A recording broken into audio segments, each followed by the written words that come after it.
नमस्कार साथियों, crack the competition के इस YouTube चैनल पर आपका स्वागत है। साथियों, पिछली वीडियो में अपन ने राजस्थान के एकीकरण के बारे में पढ़ा था।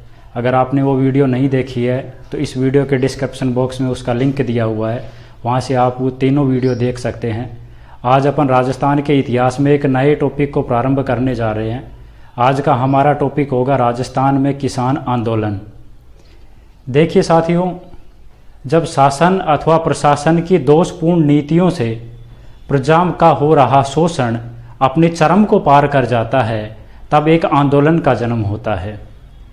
अगर हम राजस्थान की बात करें तो राजस्थान में चाहे राजाओं के द्वारा या फिर जागीरदारों के द्वारा या फिर ईस्ट इंडिया कंपनी के द्वारा जब जब भी जनता के ऊपर शोषणकारी नीतियों को लागू किया गया तो राजस्थान की जनता ने उसके विरोध स्वरूप आंदोलन किए हैं, अपनी आवाज़ उठाई है। आज की वीडियो में अपन उन्हीं आंदोलनों के बारे में चर्चा करेंगे। देखिए साथियों, राजस्थान में हुए प्रमुख आंदोलनों को अपन अध्ययन की दृष्टि से 4 भागों में विभाजित करते हैं। देखिए, आज का हमारा टॉपिक है राजस्थान के आंदोलन। राजस्थान के प्रमुख आंदोलन। इनको अपन 4 भागों में डिवाइड करते हैं। पहला, राजस्थान के प्रमुख किसान आंदोलन। राजस्थान के प्रमुख किसान आंदोलन। दूसरा, राजस्थान के प्रमुख जनजाति आंदोलन। राजस्थान के प्रमुख जनजाति आंदोलन। नेक्स्ट पार्ट है राजस्थान के प्रजामंडल आंदोलन। प्रजामंडल आंदोलन। और एक पार्ट अलग बना लेते हैं अपन, राजस्थान में स्वतंत्रता आंदोलन। राजस्थान में स्वतंत्रता आंदोलन।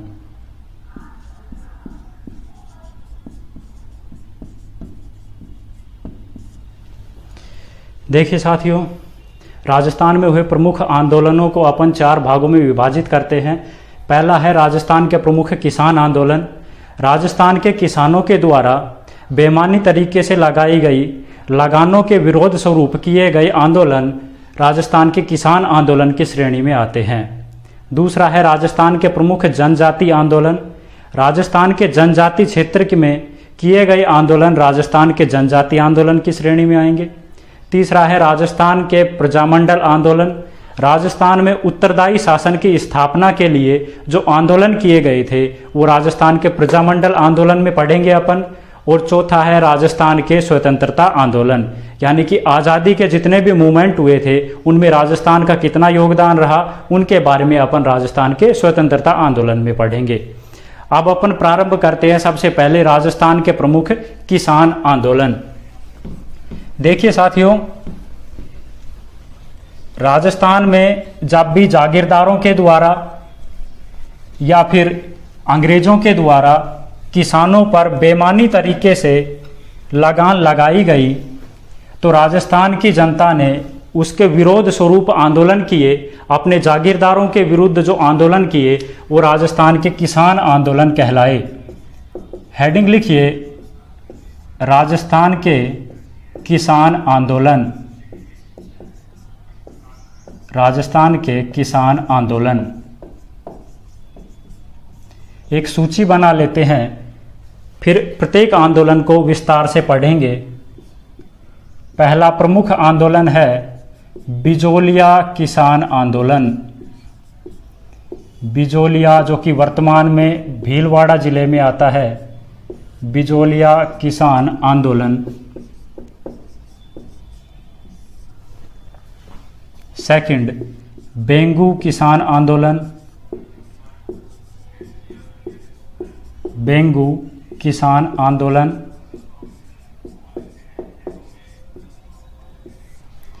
तीसरा शेखावाटी किसान आंदोलन, शेखावाटी किसान आंदोलन।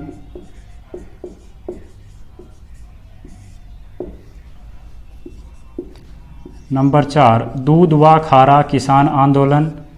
देखिए साथियों, दूध व खारा बीकानेर रियासत के अधीन आता था। दूध व खारा किसान आंदोलन।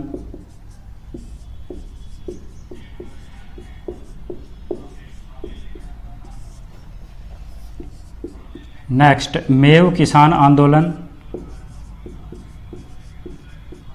मेव किसान आंदोलन।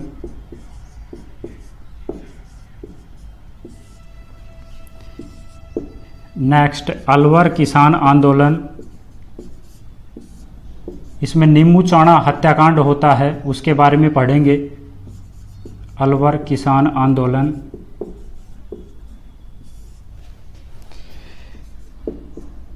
नेक्स्ट लिखिए मेवाड़ जाट किसान आंदोलन, मेवाड़ जाट किसान आंदोलन।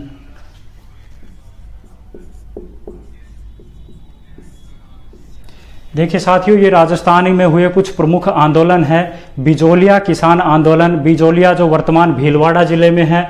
बिजोलिया में भारत का सबसे व्यापक, सबसे प्रभावी और सबसे लंबे समय तक चलने वाला किसान आंदोलन हुआ था। सेकंड बेंगू किसान आंदोलन, फिर आता है शेखावाटी किसान आंदोलन, दूध व खारा किसान आंदोलन, मेव किसान आंदोलन, अलवर किसान आंदोलन और मेवाड़ जाट किसान आंदोलन। इन सब के बारे में अपन एक एक करके विस्तार से पढ़ेंगे। आप इनको लिख लीजिए क्रम वाइज, इसके बाद विस्तार से इनको अध्ययन करेंगे।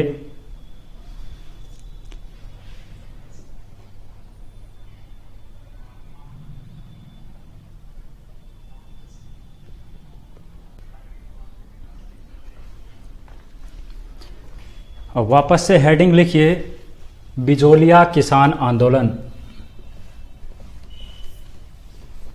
अब अपन बिजोलिया किसान आंदोलन के बारे में विस्तार से अध्ययन करेंगे।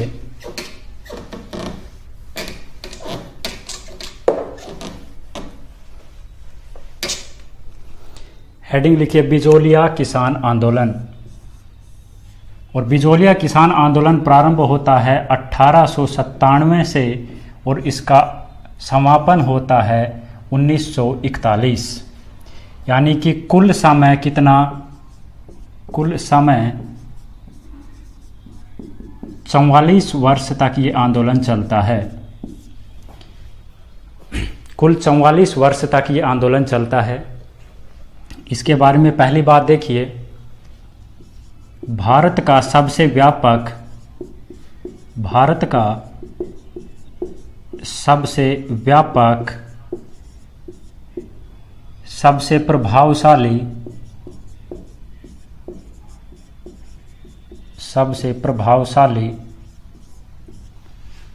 तथा सर्वाधिक समय तक चलने वाला आंदोलन था।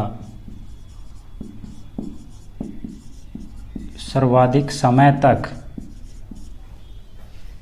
चलने वाला आंदोलन।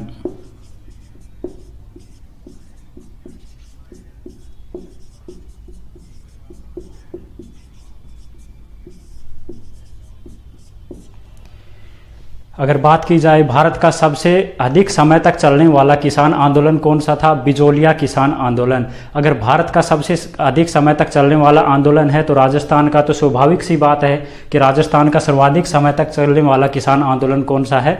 बिजोलिया किसान आंदोलन। कुल कितने समय तक चला ये? 44 वर्ष तक। 1897 में ये आंदोलन प्रारंभ होता है। 1941 में जाकर के किसानों के मध्य और मेवाड़ के महाराणा के मध्य स्थायी एक समझौता हो जाता है। इसके बाद इस आंदोलन का पटापेक्ष हो जाता है। इसलिए बिजोलिया किसान आंदोलन कुल 44 वर्ष तक चलता है। देखिए साथियों, बिजोलिया जो है ये मेवाड़ रियासत का एक ठिकाना हुआ करता था। अगर अपन बिजोलिया की बात करें तो बिजोलिया मेवाड़ रियासत का एक ठिकाना था।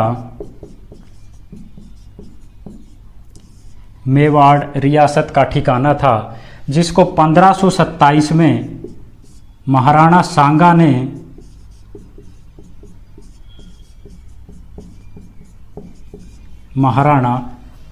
ने खानवा के युद्ध में वीरता दिखाने पर अशोक परमार को ये ठिकाना भेंट कर दिया था। अशोक परमार को बिजोलिया का ठिकाना भेंट कर दिया था। कब? 1527 में। किन्होंने? महाराणा सांगा ने खानवा के युद्ध में वीरता दिखाने के कारण प्रसन्न होकर के अशोक परमार को बिजोलिया का ठिकाना भेंट किया था। देखिए साथियों, बिजोलिया का जो पुराना नाम है, प्राचीन नाम, वो विजयावल्ली मिलता है अपन को। बिजोलिया का प्राचीन नाम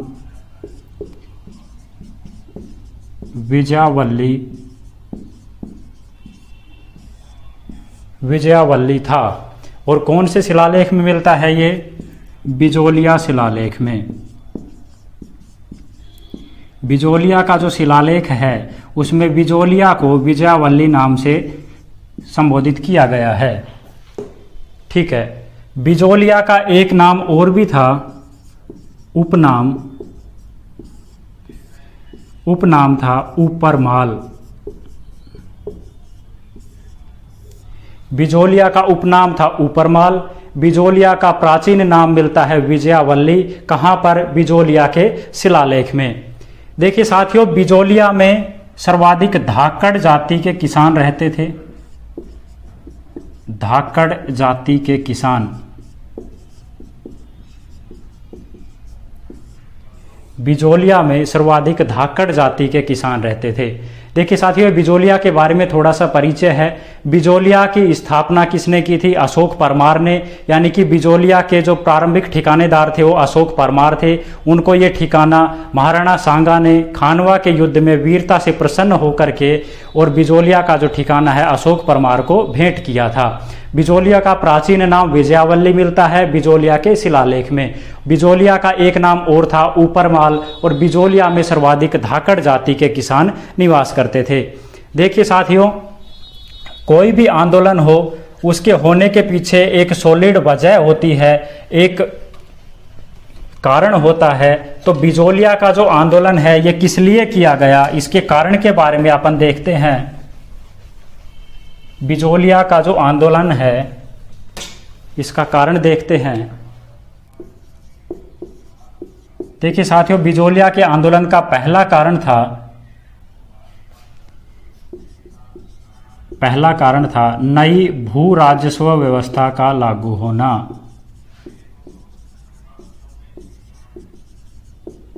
नई भू राजस्व व्यवस्था का लागू होना।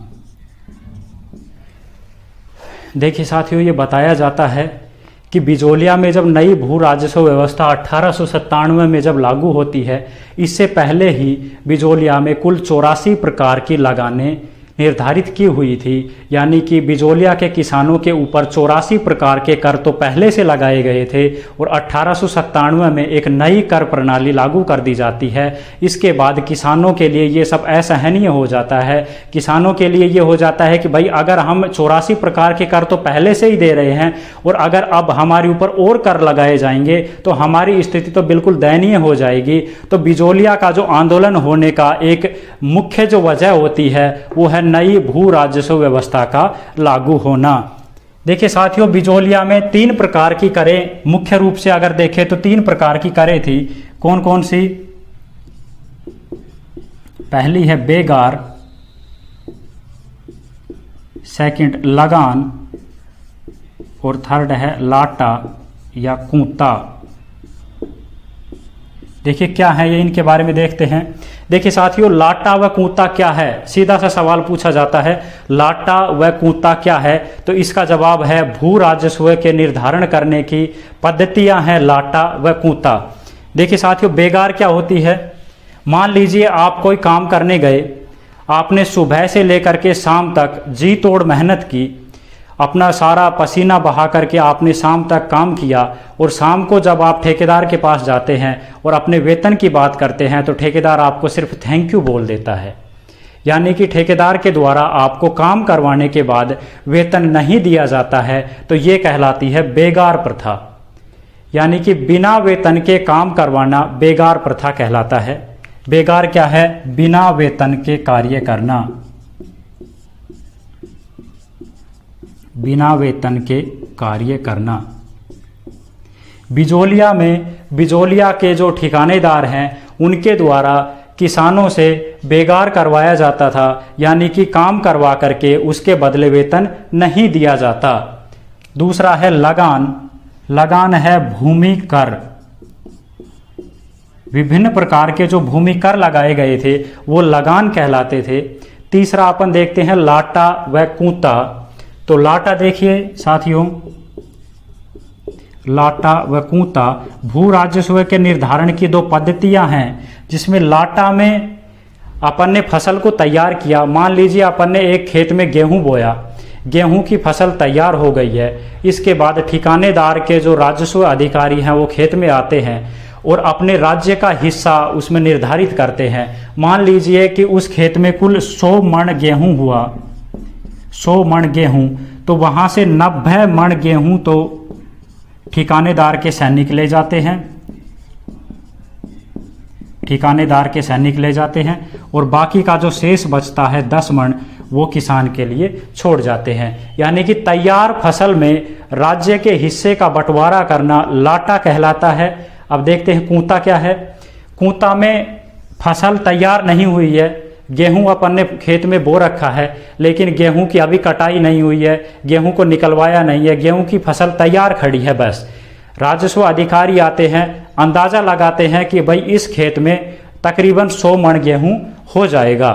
फसल को देख करके अंदाजा लगाया जाता है कि इस खेत में हमारा अनुमान ये है कि तकरीबन 100 मण गेहूं हो जाएगा, और इस 100 मण में से 90 मण गेहूं आपको ठिकाने को देना पड़ेगा, और बाकी जो शेष बचेगा 10 मण वो आप अपने पास रख सकते हैं। जबकि फसल अपन ने ना तो निकलवाई है ना उस फसल को काटा है, ये क्या है, सिर्फ अनुमान लगाया गया है।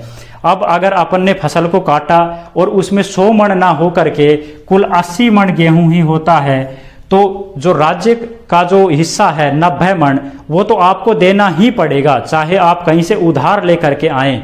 तो आपके पास हुआ कितना, 80, 10 आप कहीं से उधार लेकर के आए, राज्य को 90 आपने जमा करवा दिया, आपको क्या मिला, कुछ भी नहीं मिला। किसान को क्या मिला, कुछ नहीं मिला, और ऊपर से आपके ऊपर कर्ज और हो गया। 10 मण गेहूं आप महाजन के पास से लेकर के आए। तो आप देखिए कैसे पिस कौन रहा है, किसान। लाट देखिए साथियों, पहले से ही बेगार, लगान, लाटा, कूता के रूप में पहले से ही इतनी ज़्यादा लगाने लगाई जा चुकी थी। इसके बाद एक नई भू राजस्व व्यवस्था फिर से लगाई जाती है, इसलिए किसानों का जो गुस्सा है वो अपने चरम पर पहुंचना स्वाभाविक सी बात है। और इसके बाद किसानों ने ये निर्धारित किया कि देखिए भाई अब कुछ भी हो जाए, अब हम और नई राजस्व व्यवस्था हमारे ऊपर लागू नहीं होने देंगे। हम पहले से ही 84 प्रकार की करें पहले से ही देते आ रहे हैं, अब हम और किसी भी प्रकार की कर नहीं देंगे। तो अब बिजोलिया में किसानों ने अपना आंदोलन प्रारंभ कर दिया। देखिए साथियों, 1897 में जब नई भू राजस्व व्यवस्था लागू की जाती है, इसके विरोध स्वरूप बिजोलिया में किसान आंदोलन का श्री गणेश हो जाता है। बिजोलिया का जो किसान आंदोलन है इसको अपन अध्ययन की दृष्टि से 3 भागों में विभाजित कर लेते हैं। इसका जो प्रथम चरण है, प्रथम चरण 1897 में आंदोलन प्रारंभ होने से लेकर 1916 तक अपन रखते हैं, क्योंकि 1916 में इस आंदोलन में विजय सिंह पथिक जी जुड़ते हैं और उसके बाद आंदोलन एक अलग ही दिशा में बढ़ता है, एक तेजी से राष्ट्रीय हित का एक मुद्दा बन जाता है। तो इसको अपन एक अलग चरण में पढ़ते हैं। द्वितीय चरण प्रारंभ होता है 1916 से, विजय सिंह पथिक के जुड़ने से ये चरण प्रारंभ होता है। और 1927 में जब विजय सिंह पथिक इस आंदोलन से अलग हो जाते हैं, इसके साथ ही इस चरण का समापन हो जाता है। तीसरा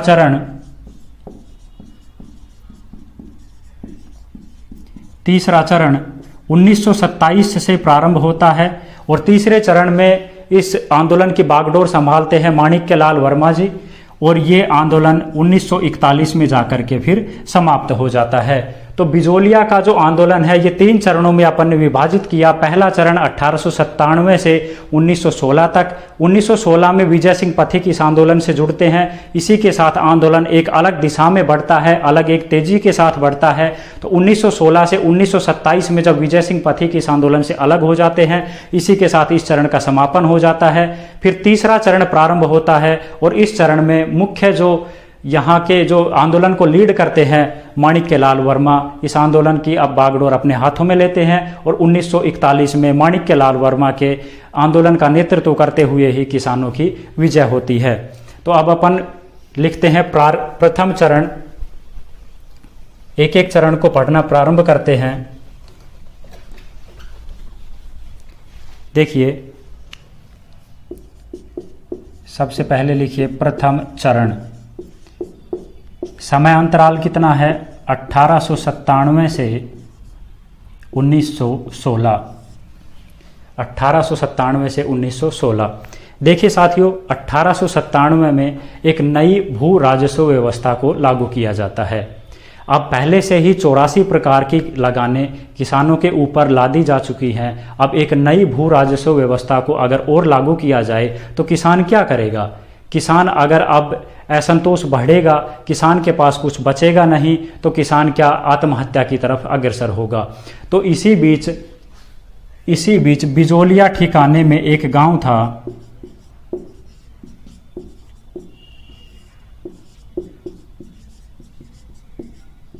बिजोलिया ठिकाने में एक गांव था गिरधारीपुरा।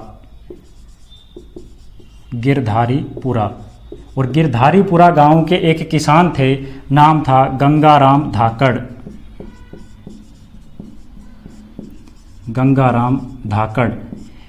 इन्होंने नई भू राजस्व व्यवस्था से तंग आकर के गंगाराम धाकड़ ने आत्महत्या कर ली।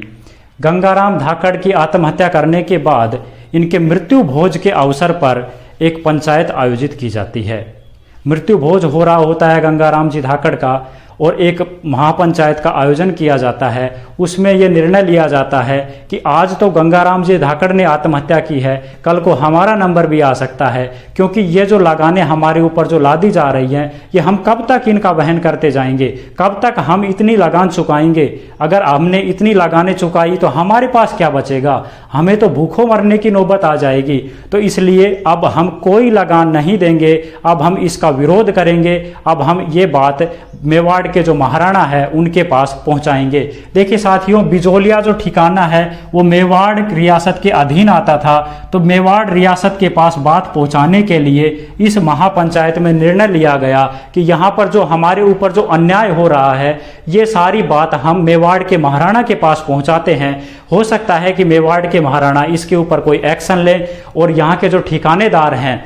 देखिए साथियों, बिजोलिया किसान आंदोलन जब प्रारंभ हुआ तब ठिकानेदार थे कृष्ण सिंह परमार।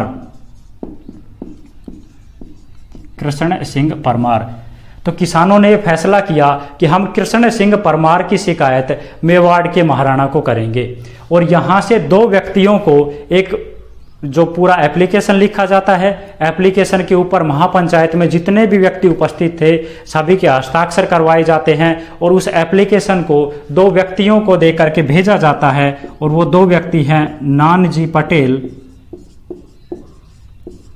और ठाकरी पटेल।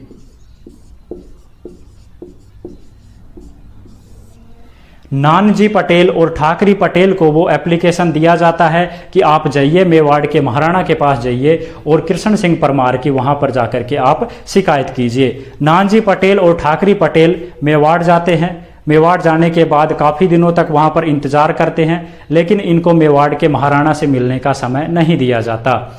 अंत में ये फिर लास्ट में परेशान होकर के अपना एप्लीकेशन वहां पर राज परिवार के किसी एक सदस्य को सौंप करके वापस से बिजोलिया आ जाते हैं। इस तरीके से इनका जो पहला प्रयास है वो असफल हो जाता है। मेवाड़ के महाराणा तक बिजोलिया के किसानों की आवाज़ नहीं पहुंचती। जबकि नानजी पटेल और ठाकरी पटेल वापस से जब बिजोलिया पहुंचते हैं तो किसी ने इनके मेवाड़ जाने की शिकायत कृष्ण सिंह परमार को कर दी जाती है। कृष्ण सिंह परमार के पास ये बात पहुंचती है कि आपकी शिकायत मेवाड़ के महाराणा को की गई थी, और ये शिकायत लेकर के नानजी पटेल और ठाकरी पटेल मेवाड़ के महाराणा के पास गए थे। तो कृष्ण सिंह परमार ने नानजी पटेल और ठाकरी पटेल को बिजोलिया से निष्कासित कर दिया। बिजोलिया से क्या कर दिया? निष्कासित, और आंदोलन को दबाने की एक कोशिश की। तो इस तरीके से बिजोलिया के जो किसान हैं उनके द्वारा जो पहला प्रयास किया गया था वो पहला प्रयास एक असफल होता है। लेकिन साथियों देखिए, कोई भी चीज़ असफल नहीं हो सकती, वो हमें कुछ ना कुछ सीखने को दे करके ही जाती है। तो यहाँ पर नानजी पटेल और ठाकरी पटेल ने जो प्रयास किया था ये बिजोलिया की जनता में एक एकता का संदेश दे करके गया। और बिजोलिया के जो किसान हैं उन्होंने अपने मन में ये संकल्प लिया कि हम नानजी पटेल और ठाकरी पटेल को निष्कासित कर दिया, लेकिन उनकी जो आवाज़ थी उनको हम आगे निरंतर बढ़ाते रहेंगे। देखिए साथियों, नानजी पटेल और ठाकरी पटेल को मेवाड़ से निष्कासित कर दिया जाता है और नई भू राजस्व व्यवस्था को बिजोलिया में लागू कर दिया जाता है। इसके बाद बात आती है 1903 में। 1903 में कृष्ण सिंह परमार ने बिजोलिया में एक नया कर लगा दिया जाता है, और नया कर क्या है? चंवरी कर। बिजोलिया में एक नया कर लगाया जाता है कृष्ण सिंह परमार के द्वारा, नाम होता है चंवरी कर। और चंवरी कर क्या है? बेटी के विवाह के अवसर पर, बेटी के विवाह के अवसर पर 5 रुपए राजकोष में जमा करवाने पड़ते थे।